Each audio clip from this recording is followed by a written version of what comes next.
दोस्तों नमस्कार। यूक्रेन ने यूरोप के सबसे बड़े परमाणु संयंत्र ज़पोरिजिया पर हमला बोल दिया। यूक्रेन और रूस के बीच के युद्ध की तिथि की शुरुआत 2014 में प्रादेशिक भूभाग को लेकर के हो गई थी, जिससे इन दोनों देशों के बीच मित्रता में खटास और दरार आ गई। यह खटास और दरार इतनी बढ़ती गई कि 2022 में रूस के राष्ट्रपति महोदय पुतिन और यूक्रेन के राष्ट्रपति महोदय ज़ेलेंस्की के बीच स्थिति मतभेद की बहुत गहरी और तीव्रतर होती गई और स्थिति आक्रमण तक बन गई तथा आक्रमण की शुरुआत भी 2022 में हो गई थी। यह यूक्रेन 1991 में कई मुद्दों को लेकर के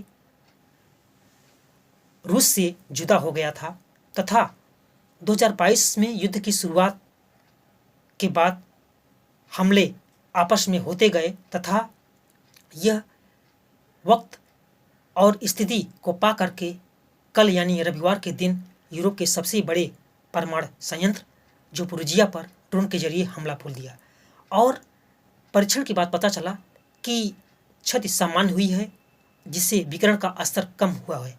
हम आपको बताते हैं कि यह परमाणु संयंत्र 2022 में युद्ध के बाद से रूस के कब्जे में है, नियंत्रण में है तथा यह सोवियत डिजाइनर के 6 रिएक्टरों से मिलकर बना हुआ है और हमला रिएक्टर नंबर 6 पर ड्रोन से किया गया था।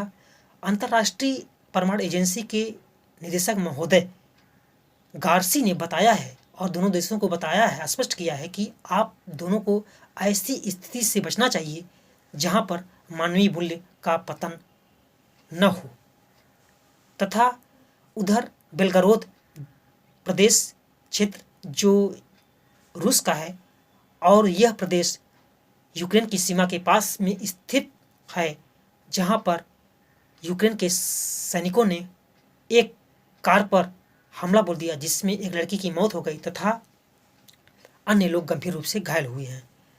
यूक्रेन और रूस के बीच के युद्ध की स्थिति से पूरा वैश्विक जगत कुछ न कुछ प्रभावित हो रहा है तथा इन दोनों देशों के प्रदेश शहर, चाहे वह यूक्रेन की राजधानी क्यों हो, चाहे वह मॉस्को राजधानी रूस की हो, और शहर या प्रदेश वह सब कुछ न कुछ वह निरंतर बिखरते और टूटते नजर आ रहे हैं। स्थिति खराब होती जा रही है। अब स्थिति यह है कि कब युद्ध के बंद होने की निर्णय आएगी। जैसे ही युद्ध के बंद होने के निर्णय की स्थिति या तिथि आती है, समाचार आता है, तो हम आप तक यह सूचना जरूर आपके सहयोग के द्वारा हम पहुंचाते रहेंगे और हमारे चैनल को आप शेयर और सब्सक्राइब करते रहिए। धन्यवाद। जय हिंद।